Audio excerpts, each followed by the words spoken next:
Today we are very fortunate. Today's class is given by Her Grace Preethi Vilasini Mataji in Srimad Bhagavatam, verse number 4.9.5. Mataji, over the call, Mataji. Hare Krishna. Can you hear me nicely? Yes, Mataji. Okay. Thank you for your assistance, Mataji. Thank you so much for the opportunity, Mataji. Thank you so much, Shamakari Mataji. Thanks for the very beautiful chanting. Dandavat pranams to everyone on the call. So we're reading from Srimad Bhagavatam, Canto 4, Chapter 9, verse number 5. Om Namo Bhagavate Vasudevaya. Om Namo Bhagavate Vasudevaya. Om Namo Bhagavate Vasudevaya. Narayanam Namaskritya Naram Chaiva Narottamam Devim Saraswatim Vyasam Tato Jayam Mudirayet Shrinvatam Swakata Krishna Punya Shravana Kirtana Hridayantasto Hiya Bhatrani Vidunoti Suhrut Satam Nashtaprayeshu Abhadreshu Nityam Bhagavata Sevaya Bhagavati Uttama Shloke Bhaktir Bhavati Naishtaki. This is chapter 9. Dhruva Maharaj returns home and we are seeing verse number 5. Savai tadaiva pratiparitam giram Daivim pariknyata paratma nirnaya Tam bhakti bhavo abhyakranata satvaram Parishrutoru shavasam dhruvakshiti.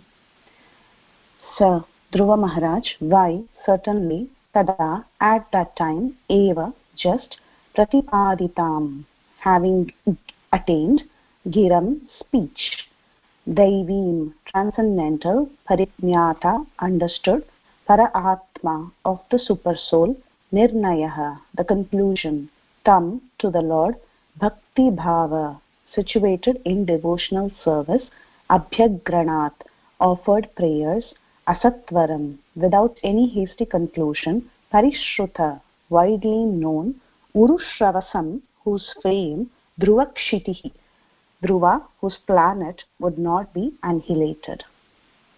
Translation. At that time, Dhruva Maharaj became perfectly aware of the Vedic conclusion and understood the absolute truth and his relationship with all living entities. In accordance with the line of devotional service to the Supreme Lord, whose fame is widespread, Dhruva, who in the future would receive a planet which would never be annihilated even during the time of dissolution, offered his deliberate and conclusive prayers. Purport. By His Divine Grace, A.C. Bhaktivedanta Swami Srila Prabhupada Ki Jai. There are many important items to be considered in this verse.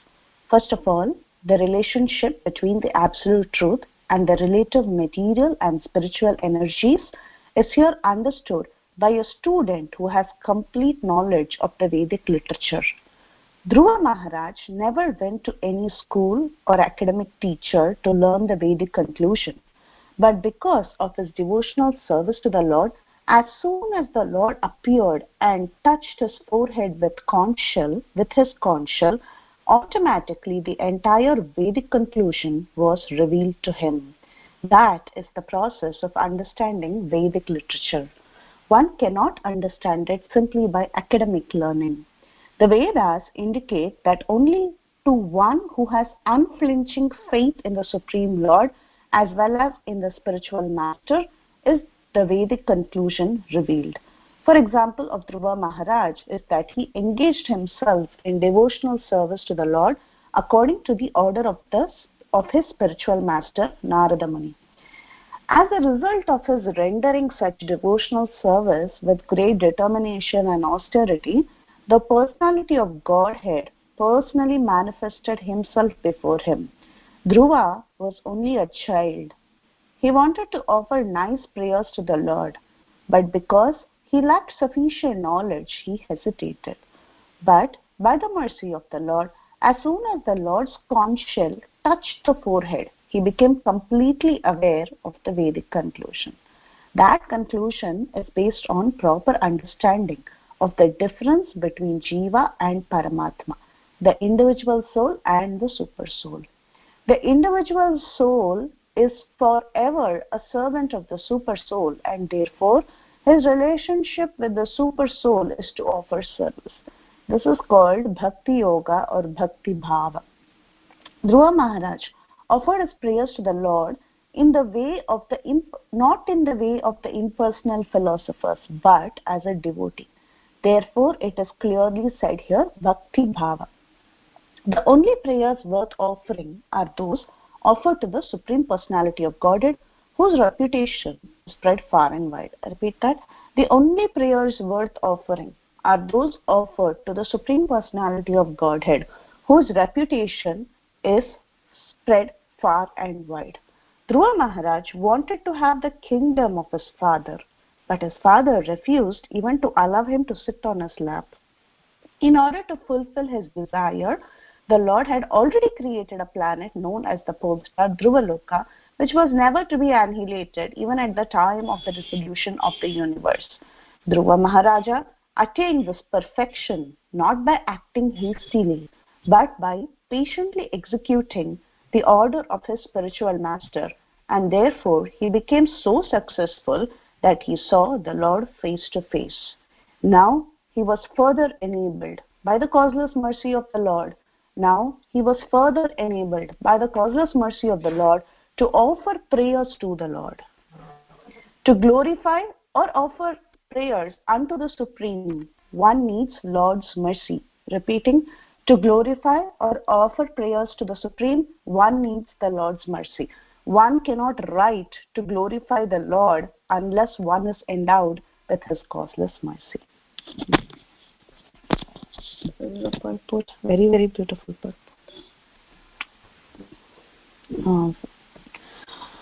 Om Ajnanatimirandhasya Jnananjanashalakaya Chakshurunmilitam Yena Tasmai Shri Gurave Namaha. Shri Chaitanya Manobhishtam Stapitam Yena Bhutale Swayam Rupa Kada Mahyam Dadati Swaparantikam. Vandeham Shri Guru Shri Yuta Padakamalam Shri Gurum Vaishnavamscha.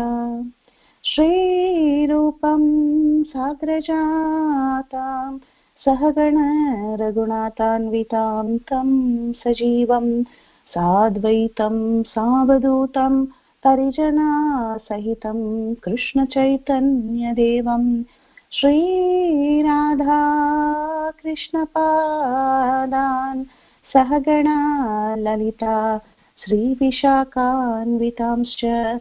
He Krishna Karuna Sindhu Deenabandho Jagatpate Gopesha Gopika Kanta Radha Kanta Namostute Tapta Kanchana Gaurangi Radhe Vrindavaneshwari Vrishabhanu Sute Devi Pranamami Hari Priye Vancha Kalpa Tarubhascha Kripa Sindhubhya eva cha Patitanam Pavanebhyo Vaishnavebhyo Namo Namaha.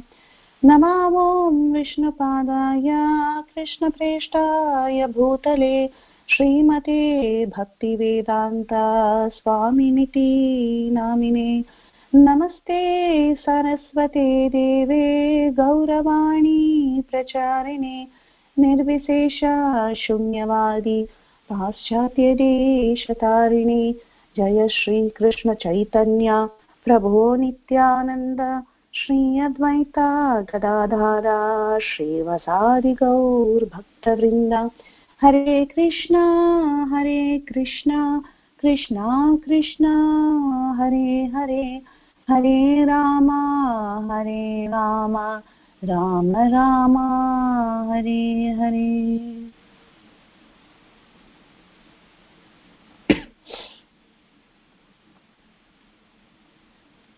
Reading the translation again. At that time, Dhruva Maharaj became perfectly aware of the Vedic conclusion and understood the absolute truth and his relationship with all living entities. In accordance with the line of devotional service to the Supreme Lord, whose fame is widespread, Dhruva, who in the future would receive a planet which would never be annihilated, even during the time of dissolution, offered his deliberate and conclusive prayers. Okay.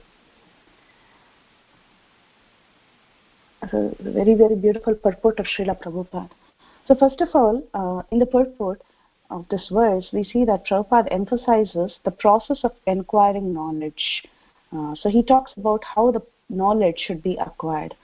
Prabhupada often talks that knowledge must be acquired from a bona fide spiritual master. Not just any spiritual master, but through a bona fide spiritual master from disciplic succession. So that is very important.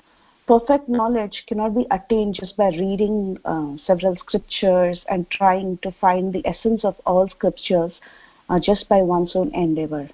The reason that we can't do it, we can never find the conclusion just by trying to read by ourselves, is that there is a very good chance that one becomes very confused and very bewildered when he reads various scriptures and he can never come to the correct conclusion.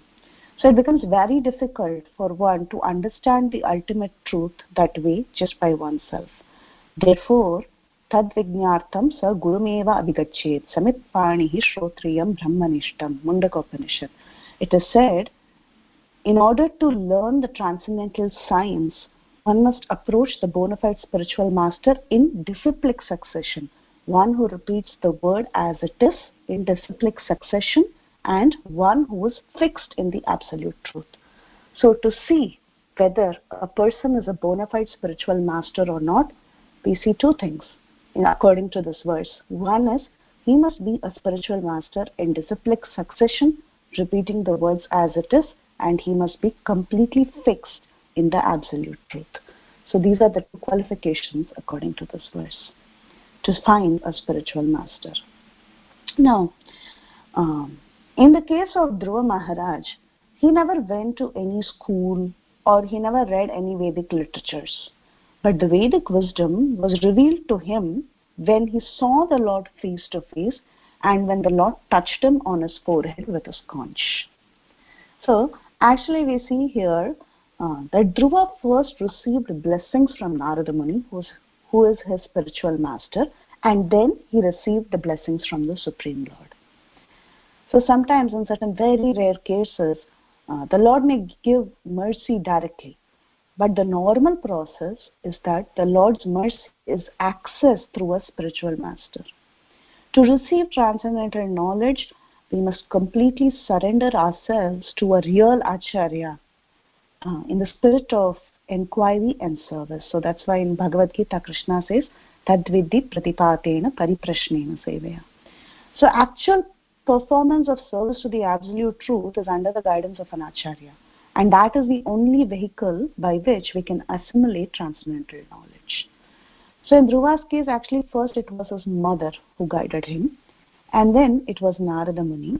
And once he got guidance from Narada Muni, he made himself qualified by following the process of bhakti as suggested by Narada Muni.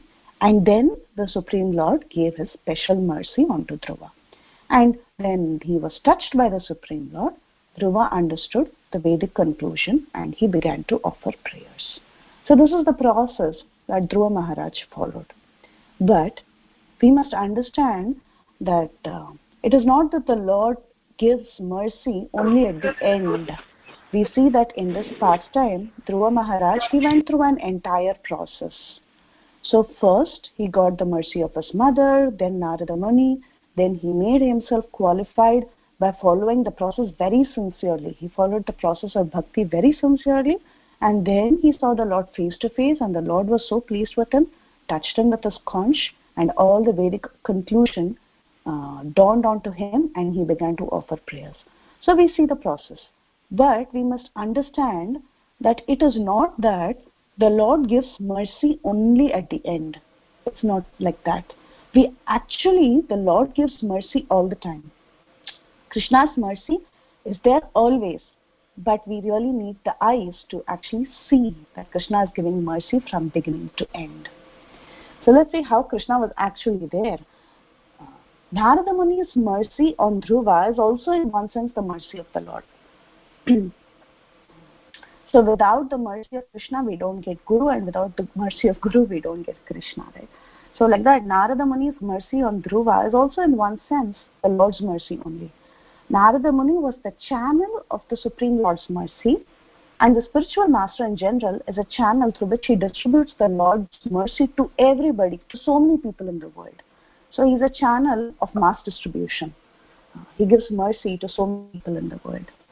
Om Ajnanatimirandasya Jnananjana Shalakaya. That's the prayer we offer before speaking anything. So when we see through the eyes of Shastras and Acharyas, we can understand what reality is. We can understand the ultimate truth.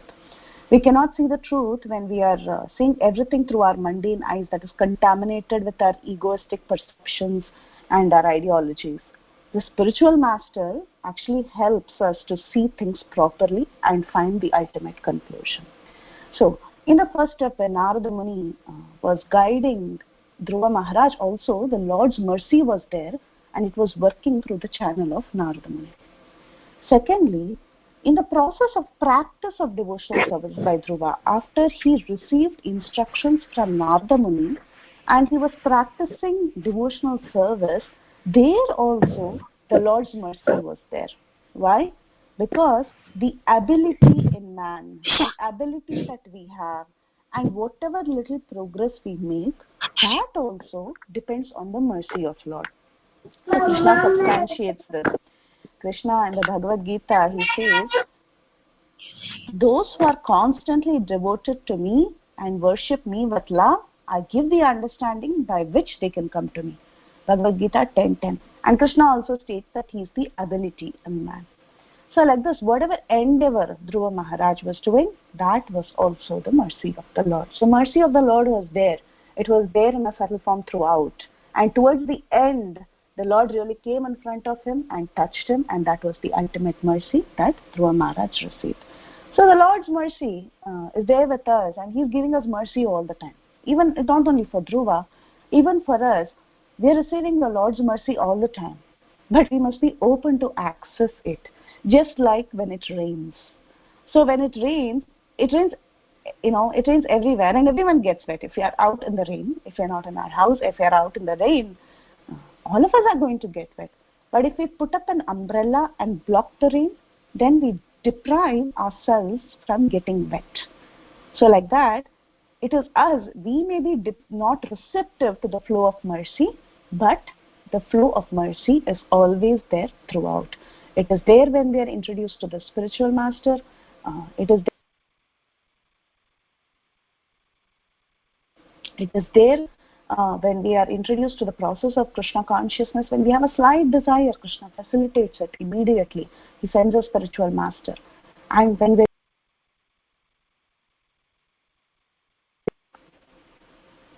Am I audible? Yes, Mataji. Okay.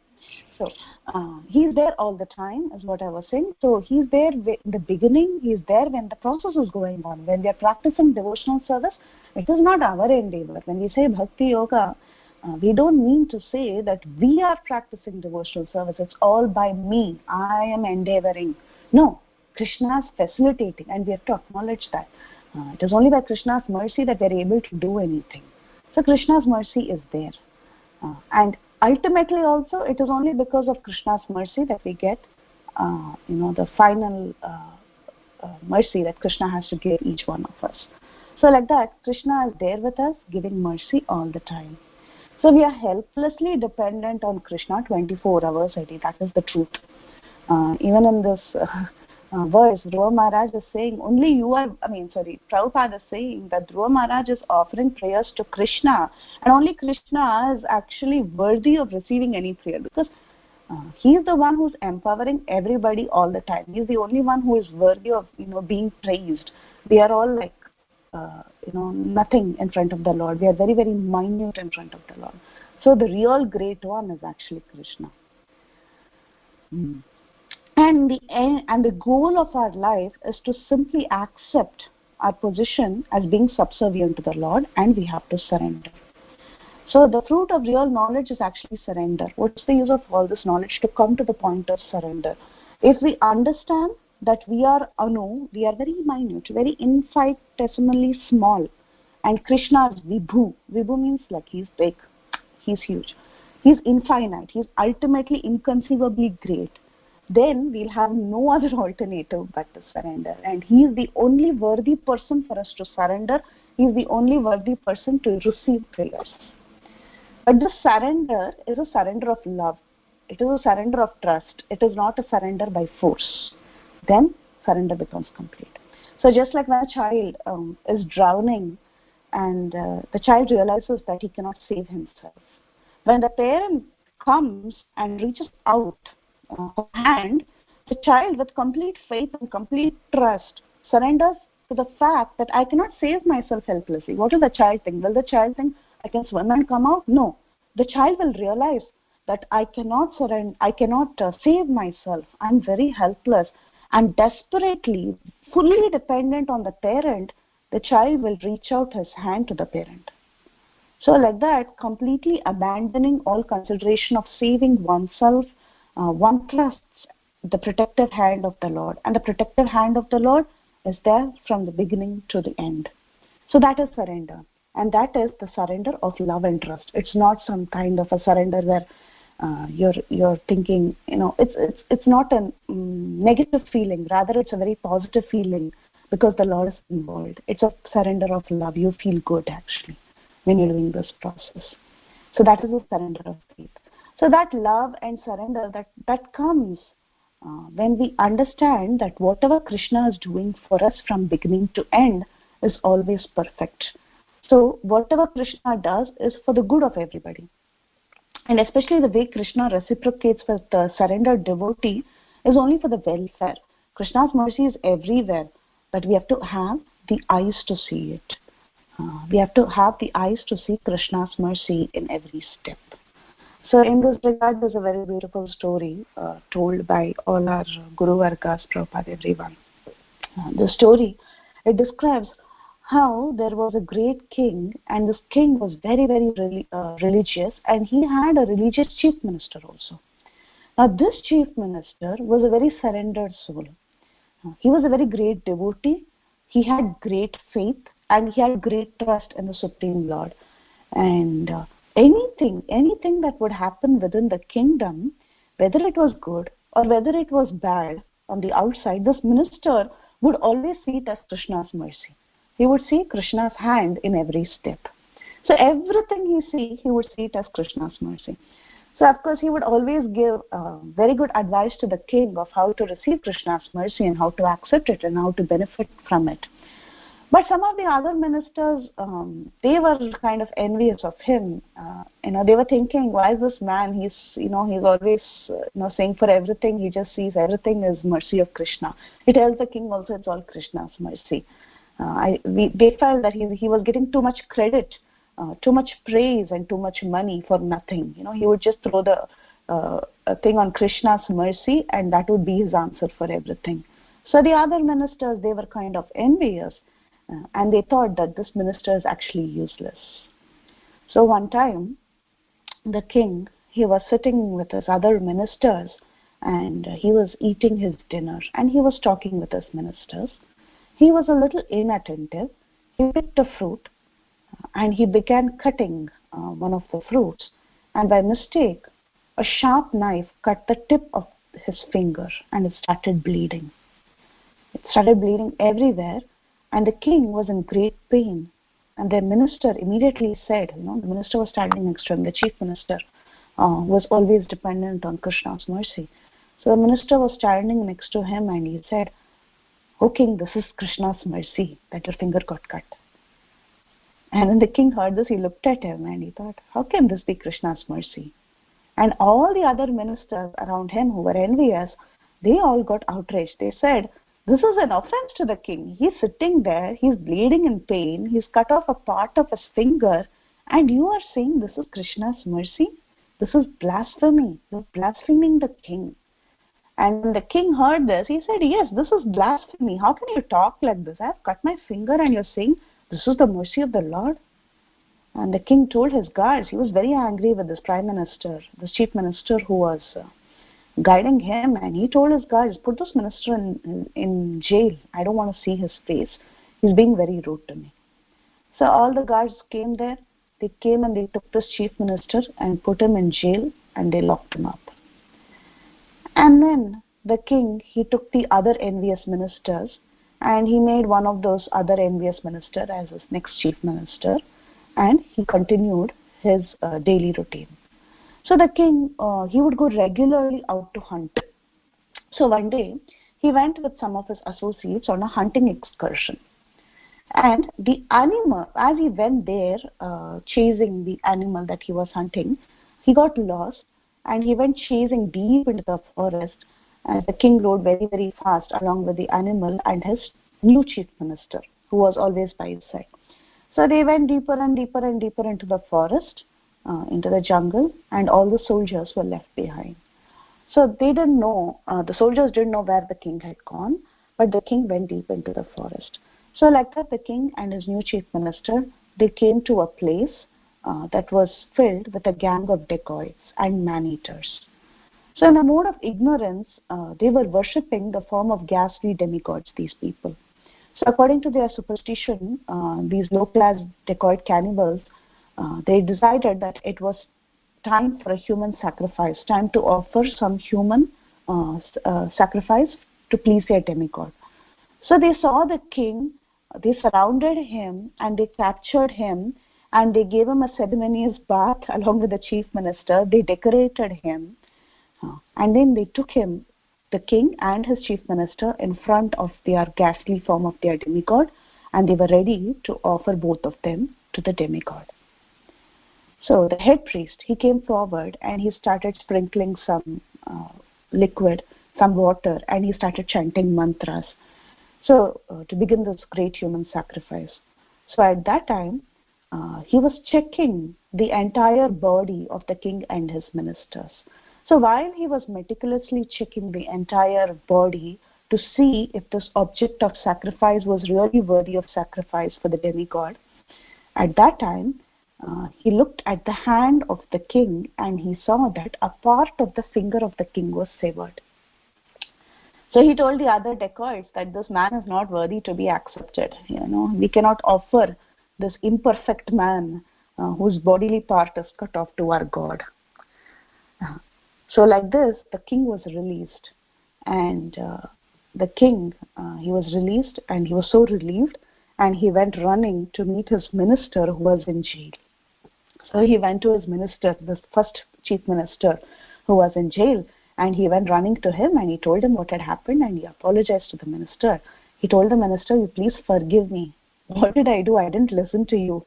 Actually, this is Krishna's mercy. If not for my finger being cut off, I would have been dead today. The chief minister said, yes, I told you, everything is Krishna's mercy. Your finger being cut off, you escaping from there, even me in this jail is actually Krishna's mercy. Don't you see this? The king inquired and he asked, I don't understand what you're saying. I'm very foolish. I don't understand these things. It was Krishna's mercy for me to get my finger cut off because, ultimately it saved my life. But I have a question for you. You are such a great and such a noble and such a pious minister, and I put you in jail. I gave you such a horrible punishment. How can you say that this horrible punishment is Krishna's mercy? He said, if you didn't put me in jail, I would have gone hunting with you and my head would have been chopped off, or I would have been offered to their demigod and I would have become the meal for the cannibals that day. So whatever God does for his devotees, it is all good. And his mercy is there all the time. So like that, the minister replied. So that is the supreme truth. Krishna is perfect and he is all complete. And everything he does is perfect and it is complete. But how he does it? Sometimes it is very inconceivable. Sometimes it's very mysterious. But a devotee never gives up faith. So Krishna's mercy is there all the time. So that is the first part of this purport about Krishna being merciful to his devotee and He's there throughout, and everything happens only by the mercy of Krishna. Now, in this verse, we also see that Dhruva received the mercy of the Lord, and also by the Lord's mercy, he understood everything perfectly. He understood that the relationship between the Jiva and the Supreme Lord in Bhakti Yoga or Bhakti Bhava, that's what Prabhupada says. He says he understood that the Jiva is always subservient to the Supreme Lord, and that is the ultimate Vedic conclusion. What is the Vedic conclusion that Dhruva understood? He understood that Krishna is the Supreme Personality of Godhead, that is, the Supreme Lord was right in front of him, and his relationship with the Lord is that he is always the servant of the Lord. So therefore, in this verse, it is mentioned that Dhruva understood his relationship in Bhakti Bhava or Bhakti Yoga. So he understood that each and every soul, spirit soul, is actually eternally the servitor of Krishna. Jivera Swarupahai Krishnera Nityadas. Chaitanya Charitamrita Madhya 21.8. So every individual soul is eternally the servitor of Krishna. So when one is fixed in this kind of an understanding that he is the part and parcel of the Supreme Soul, and that his eternal position is to serve in the association of the Supreme Lord, he actually becomes self-realized. So that is the process. When we understand this, that means we are actually self-realized. And this position of understanding oneself as a servant, this thing actually cuts off the knot of all the material attraction of this material world. So due to false ego or false identification of oneself with the body and this material world, one is entrapped here. But as soon as one understands that he is qualitatively the same substance as the Supreme Lord, but his perpetual position, what is his eternal position? It is to serve. At that time, one attains self-realization. And this dawned on Dhruva as the Lord touched him on his forehead with his conscience. So at this point, when one comes to this understanding, it is called as real knowledge. So by the mercy of the Lord, Dhruva attained the ultimate knowledge, and he understood his relationship with the Lord. So the devotees of the Lord, they do not bother about impersonal Brahman conception of God. Impersonal Brahman is there, yes. The Supreme Lord is known in three features. He's known as Brahman, Paramatma, and Bhagavan. Brahman is there, yes, impersonal Brahman. But the devotees of the Lord, they are not very much concerned about this. Their faith and devotion actually brings them to the point of surrender to the Supreme Lord, and the realization they have is that they are eternally the servant of the Lord, and they only want to serve the Lord. And all this realization, the process of devotional service, coming to Krishna consciousness, everything actually happens only by the mercy of Krishna. Only by the mercy of Krishna, we understand Krishna as he is, and we understand our position as we are. So now, at this time, Dhruva, he wanted to offer prayers when he saw the Lord. But even for that, he wanted the Lord's mercy. Because without the Lord's mercy, one cannot even speak, one cannot even offer prayers. So Dhruva, he didn't know how to pray. He never went to school. He was only 5 years old. But he had a desire. That desire was there. That search was there. For everyone who came to Krishna consciousness, there was some kind of a search. Of course, different kinds of people come to Krishna consciousness. Artho, Tati, Jignasu, Jnani. 4 types of people come. But then there is some search. Even if you're distressed or even if you're a seeker of wealth, there is some search. You're trying to find out who's the one who's going to help you, right? Or even if there is some, speculative research trying to find out who's God, even for them, there is some search. Everywhere there's a search. There's a search means there's a desire. I want to know.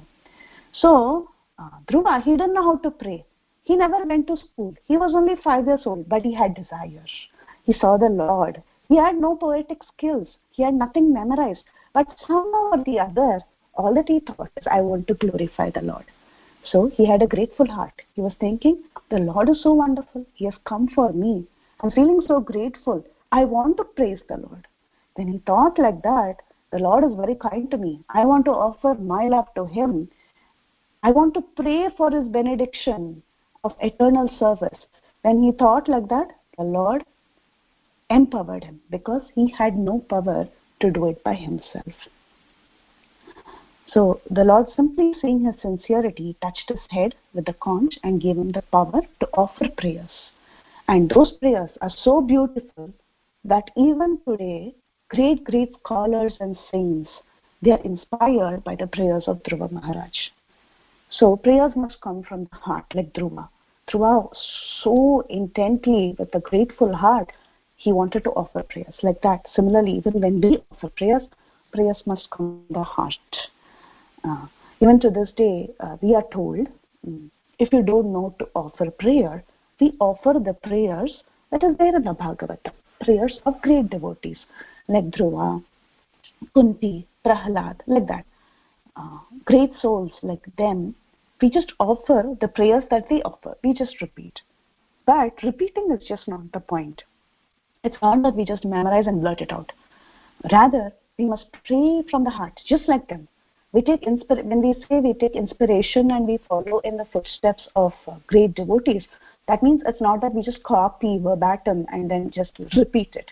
No, the mood also we should take in. So just like how Dhruva had this burning desire, he loved the Lord so much, he was feeling so grateful that the Lord himself came to see him.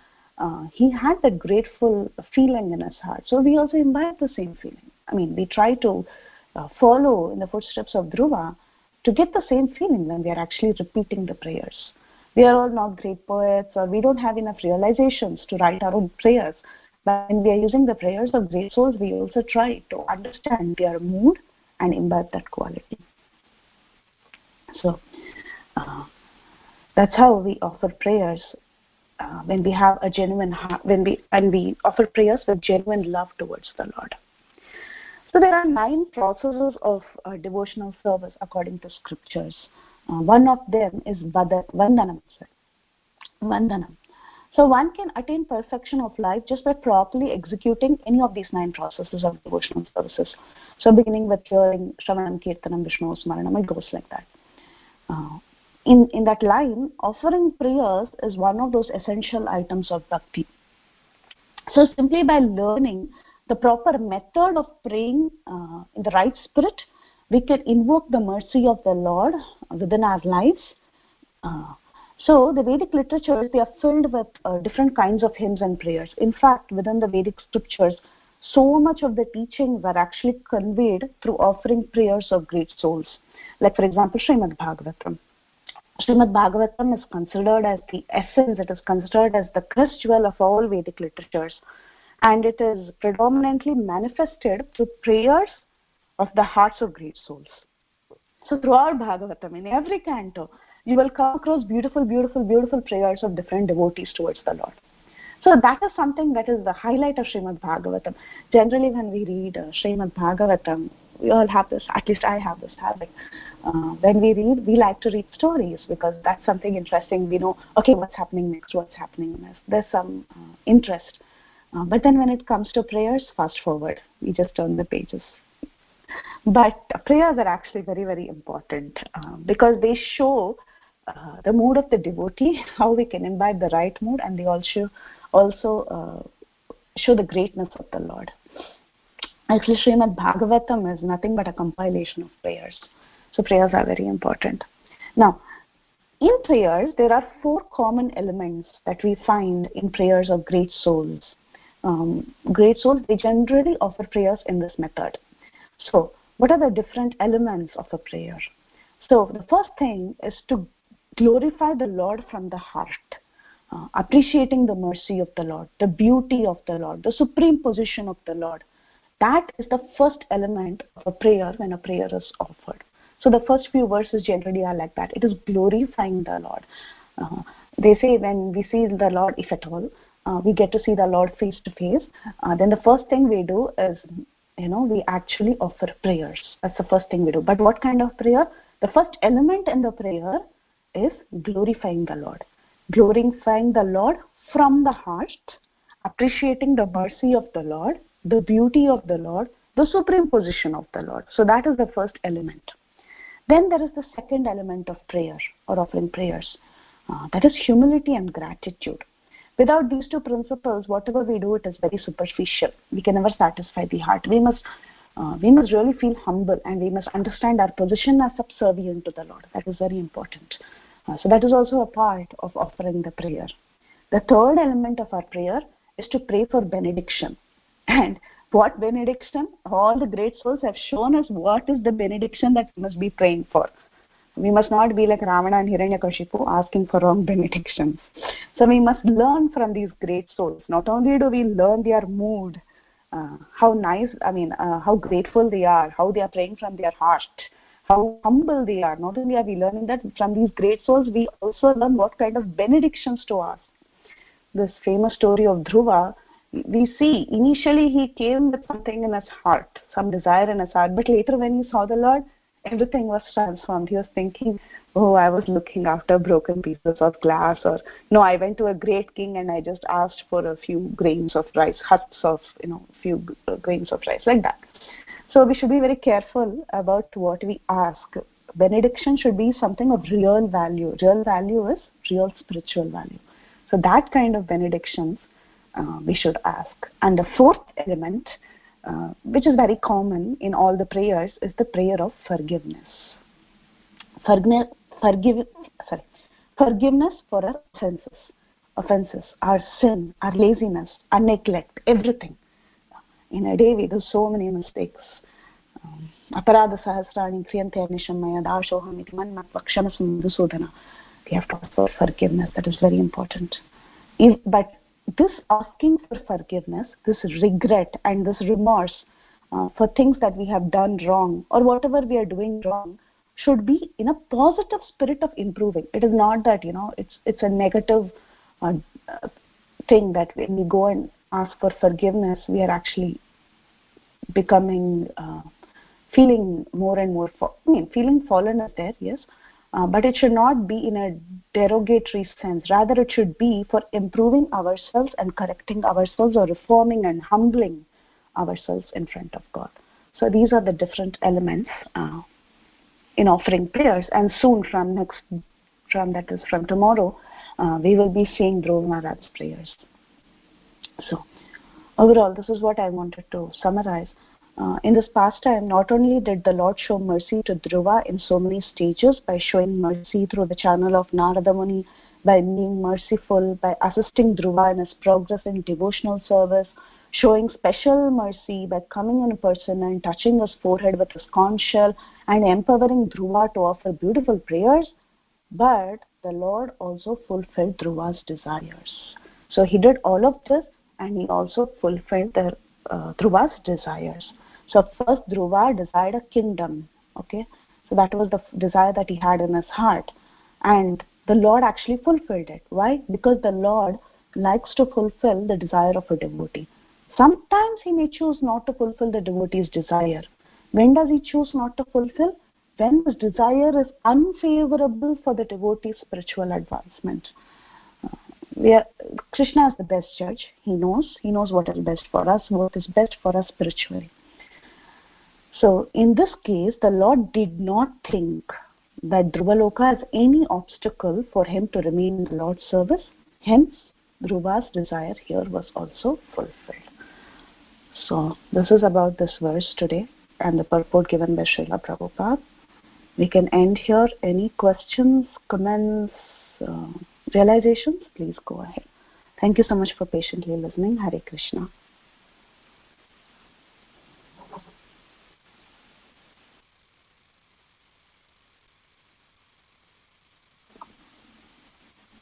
Hare Krishna Mataji, Tandur Pranams. Very, very, very, very beautiful class. You brought out the main points in the purport and how that the Lord's mercy is everywhere, and we need the eyes to see them and different elements of prayer. Very beautifully you set the mood for reading Dhruva Maharaj's prayers ahead, Mataji. Thank you so much. Thank you so much, Lalitangi Mataji, for your very kind words and association. Thank you, Mataji. Hare Krishna.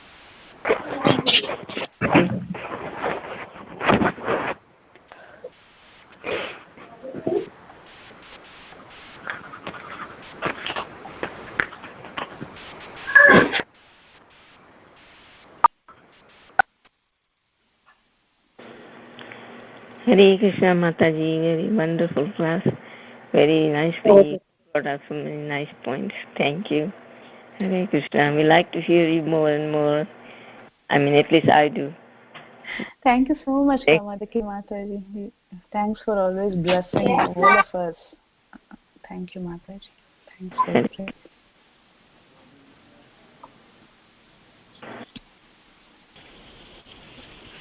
Hare Krishna Mataji, Dandot Pranam, August Srila Prabhupada and Guru Maharaj. Very, very beautiful class, Mataji. Nicely you explained everything. Thank you so much. Thank you so much, Shama Gauri Mataji, for giving this opportunity to read the greatest of all scriptures, Srimad Bhagavatam. It's your mercy. Thank you. Hare Krishna Mataji, Danat Pranam, all glories to Srila Prabhupada and Guru Maharaj. Thank you so much, Mataji. Especially I like the prayers you were explaining and what mood. I mean, how we have to accept the mood of 4 things you were explaining. Na? That was very nice, Mataji. And also, Mataji, I have one question. You were telling in the class, I mean, so whatever Krishna does is ultimately good for us. But sometimes what happens, we have, when we are in unfavorable situation, means it's, we feel like that, but Krishna has different plan for everyone. How we can take that is a favorable Krishna's mercy? Yeah, we just have to have faith that in hindsight everything is for the good, because Krishna does everything. See, Krishna, he is also, just like how we are separated from Krishna, Krishna also feels the separation from us. Krishna misses each and every one of us. So ultimately, whether he puts us in a comfortable or uncomfortable situation, as we look, 4 years or 5 years down the road, like maybe now it's 2018, you see in 2021, and you look back at 2018, you'll see actually it was perfect. Krishna did it to bring me one step closer to him. So our time frame, we see it's all, oh, I'm suffering, it's also extended, I don't know why I'm there, I don't know why I'm in this place, what am I benefiting out of this? All this will be there. But then few years, just fast forward, and when you go and you look back, it will look actually perfect. It will be perfect because Krishna knows what is good to take you closer to him step by step. So that step may look very long. It may look like a long slow motion step for us because we are going through it. But actually Krishna is doing it so that we can go closer to him. So Krishna's ultimate aim is our spiritual improvement. Materially there could be so many conditions, and that material condition apparently could be like, we feel that it's affecting even our spiritual life. It happens for everybody. When we are not in a very nice condition and from a material standpoint, our spiritual life is also affected, right? So that's how we feel. But then you just wait. Krishna is there. He's having a plan. Krishna is making a very beautiful drawing of us. Sometimes we like to interfere. We are thinking, oh no, he's not drawing it properly. I know to draw better. No, Krishna knows. He knows perfectly how to make you look very beautiful. So all this is actually helping in our spiritual progress. So that is the mood, Mataji. It's difficult to digest when we are in that pain or when we are going through a tough time. But then when we look back, we understand everything was actually perfect. So did that help in any way? Or was that the question you asked? Yes, Mataji. You gave the example of drawing. It's very suitable. Yeah, he has plans. Thank you, Mataji. It's a very beautiful class. Thank you, Mataji. Thank you for your association. Thank you.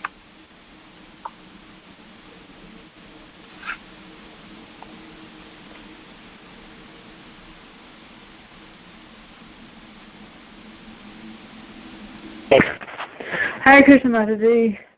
Hare Krishna. Oh, yes, it was such a beautiful class. So points so nicely made. A couple of questions though. One is the first couple of elements of prayer. They sounded very much alike. Basically, I just need like a short recap of the 4 elements. Like the first 2, they both basically sounded like appreciation genuine appreciation for whatever aspects that the devotee is appreciating, So how do I distinguish again those two? Okay. Yeah. So the first element is talking about the Lord's greatness. Okay. So we are talking about the Lord's greatness and appreciating His mercy, appreciating His beautiful form. That is something about the Lord. The second part is about us, showing our humility and gratitude in the sense that we are very fallen actually. My position is very low as compared to you. Talking about our faults or talking about our fallen position. So that is the second part. Mm-hmm. And the third part is, of course, to pray for benediction and a suitable benediction, that is. And the fourth part is to, as we do any service at the end, we ask for forgiveness. Like that, we finish off with forgiveness. So humility, just like Shikshashtakam prayers, you see, he'll say Trinadapi Sunichena Karorapi Sarishnana. So that is one element. That element is about talking about humility, and it highlights the principle of humility. So that is one. The second element has different aspects. One is like to highlight the element of humility. The second thing is to understand our position as subservient to the Lord, to think that you are actually nothing and the Lord is great. Does that help, Mataji? Yes. So first element is recognize Krishna's greatness. His beauty, his form, everything. Glorify Him. You're so wonderful like that. Yeah. Second is to recognize our subordinate position. Third is what was it? Third. The benediction. Why we are calling him to ask for the benediction. Yeah, that's right. And the fourth is to ask for forgiveness for what the offenses that we make in the process of our trying to serve Him. Yes. And in the prayers that we have all started offering also. Everything, every step of devotion. Thank you. And then one other question is, we have these 6 aspects of surrender to the Lord. How do I distinguish between, because the distinction is always seems to be made about the distinction between devotion and surrender.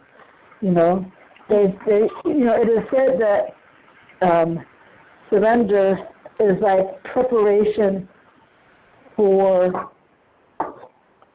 devotion, But when you look at the aspects of surrender, they seem like qualities that only a person who has devotion would have, So that's why I'm saying that it's a little bit unclear to me how those two things are really kind of distinct. One is the humility, the surrender is in preparation for devotion. Yet the 6 aspects of surrender, they seem all devotional, Yeah, they are actually... I don't know if you understand my problem. Yes. So surrender is you're talking about the 6 divisions of surrender, right? Like accepting things that are favorable to devotional service, rejecting that which is not favorable, having faith that Krishna will protect, accepting the Lord as one's protector, all that. And then, especially the last one, or I should say, especially the last 2 aspects, Yeah, that is having the complete faith that Krishna is the only protector and doing it with humility, right? But let me see, the last 2 being having humility, which sounded like one of the elements of prayer. And also, I think one of the last two is you act exclusively for the Lord's pleasure. Not any part of what you do it would be for your own. So that, especially that one, that sounds like devotion to me. Yeah. So yes, Mataji. So when there is, you can say pure devotion. Pure devotion, meaning like when we are doing devotional service, we are still cultivating the process of surrender. What we are doing is not perfect. It's not 100% pure devotional service. We are trying, but we are accepting the process of surrender in the sense that we are trying to inculcate the elements of surrender, surrender as we are practicing devotional service. So you can say pure devotional service is attained when pure devotional service and surrender, you can say, go hand in hand. But when we are doing devotional service, when we are not yet perfect, we are trying to develop surrender. So in this entire process of devotional service, we are trying to develop complete surrender, which is akin to pure devotional service. Like that. Does it make sense? Yes, it's like the surrender is, you're cultivating, basically it's cultivating devotion versus attaining devotion. Pure devotion. Yeah. Okay, that's wonderful. Oh, you're a dream. Thank you so much, Preethi. Love your lectures, really do. Thank you, Gaurangi Mataji. Thank you. Hare Krishna. Hare Krishna.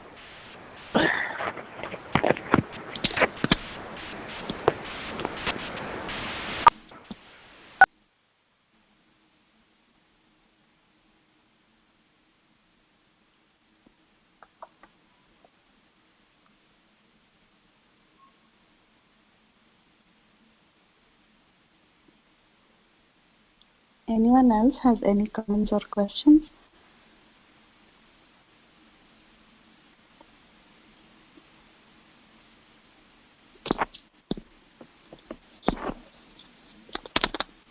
Yes, Mataji, if there is no question or comment, we can end the call. Let's pay our obeisances to all the devotees and her grace. Preethi Vilasini Mataji, Vansa Kalpataruvescha, Kripa Sindhubhyevacha, Patitanam Pavanebhyo, Vaishnava Namo Namah. Ananta Koti Vaishnavrinda ki jai. Recording has started. All glories to the assembled devotees.